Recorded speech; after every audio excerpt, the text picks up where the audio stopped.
there! It's time for Tales from the Swamp. We're in Shrek's home, enjoying a seat by the warm fire. The golden glow of the embers surrounding us. The first story is The Cake and the Diamond by Ethan Melendo. I was in the Rat in the Pot, a foreigner corner club in Aldrin, talking to my fellow rats when I first saw the woman. Now, Breton women are fairly common in the Rat in the Pot. As a breed, they seem inclined to wander far from their perches in High Rock. Old Breton women, however, are not so migratory, and the wizened old biddy drew attention to herself, wandering about the room, talking to everyone.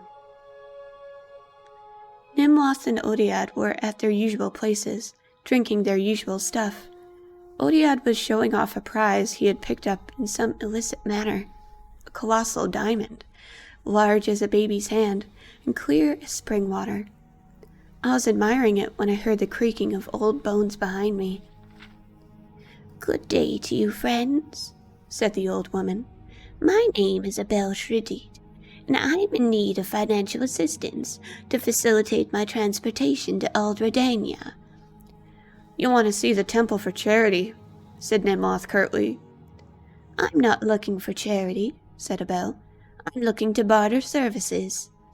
"Don't make me sick, old woman," laughed Odiad. "Did you say your name was Abel Shredit?"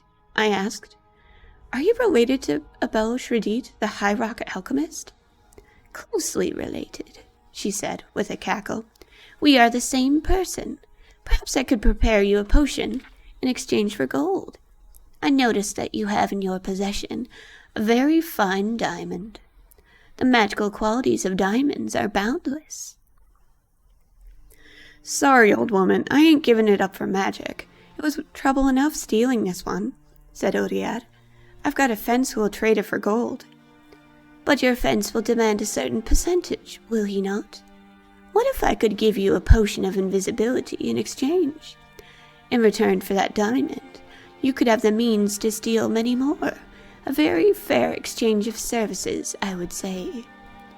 "It would be, but I have no gold to give you," said Odiad. "I'll take what remains of the diamond after I've made the potion," said Abel. "If you took it to the Mages Guild, you'd have to supply all the other ingredients and pay for it as well. But I learned my craft in the wild, where no potion makers existed to dissolve diamonds into dust. When you must do it all by hand, by simple skill, you are blessed with remnants those fool potion makers at the guild simply swallow up." "That sounds all very nice," said Nimloth, "but how do we know your potion is going to work? If you make one potion, take the rest of Odiad's diamond, and leave, we won't know until you've gone whether the potion works or not." "Trust is so rare these days," sighed Abel. "I suppose I could make 2 potions for you, and there'd still be a little bit left of the diamond for me. Not a lot, but perhaps enough to get me to Aldredania. Then you could try the first potion right here and now, and see if you're satisfied or not." "But," I interjected, "you could make one potion that works and one that doesn't, and take more of the diamond. She could even give you a slow-acting poison. By the time she got to Aldredania, you'd be dead." "Blade and Kinnereth, you Dunmer are suspicious. I will hardly have any diamond left, but I can make 2 potions of 2 doses each, so you can satisfy yourself that the potion works. There's no negative effects. If you still don't trust me, come along with me to my table and witness my craft if you'd like." So it was decided that I would accompany Abel back to her table, where she had all her traveling bags full of herbs and minerals, to make certain that she was not making 2 different potions. It took nearly an hour of preparation, but she kindly allowed me to finish her half-filled flagon of wine while I watched her work. Splintering the diamond and powdering the pieces required the bulk of the time. Over and over again, she waved her gnarled hands over the gem, intoning ancient enchantments, breaking the facets of the stone into smaller and smaller pieces. Separately, she made pastes of minced bittergreen, crushed red bulbs of Delarcospe, and driplets of Siciliani oil. I finished the wine. "Old woman," I finally said with a sigh, "how much longer is this going to take?" "I'm tired of watching you work. The Mages Guild has fooled the populace into thinking alchemy is a science," she said. "But if you're tired, rest your eyes." My eyes closed, seemingly of their own volition, but there had been something in that wine, something that made me do what she asked. "I think I'll make up the potion as cakes. It's much more potent that way. Now, tell me, young man, what will your friends do once I give them the potion?" "Mug you in the street afterward to retrieve the rest of the diamond," I said simply. I didn't want to tell the truth, but there it was. "I thought so, but I wanted to be certain. You may open your eyes now." I opened my eyes. Abel had made a small presentation on a wooden platter, 2 small cakes and a silver cutting knife. "Pick up the cakes and bring them to the table," said Abel, "and don't say anything except to agree with whatever I say." I did it as I was told. It was a curious sensation. I didn't really mind being her puppet.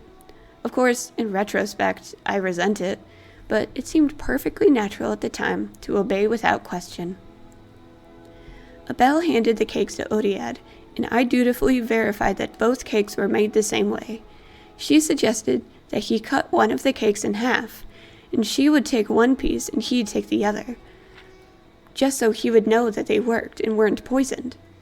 Odiad thought it was a good idea, and used Abel's knife to cut the cake. Abel took the piece on the left and popped it into her mouth.